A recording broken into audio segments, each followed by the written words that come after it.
சஷ்டியை நோக்க சரவண பவனார் சிஷ்டருக்குதவும் செங்கதிர்வேலும் பாதமிரண்டில் பண்மணி சதங்கை கீதம் பாட கிண்கிணியாட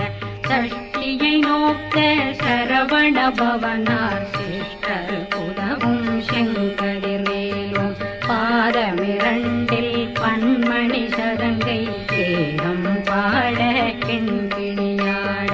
மைய நடனம் செய்யும் மயில் வாகனார் கையில் வேளாளனை காக்கவே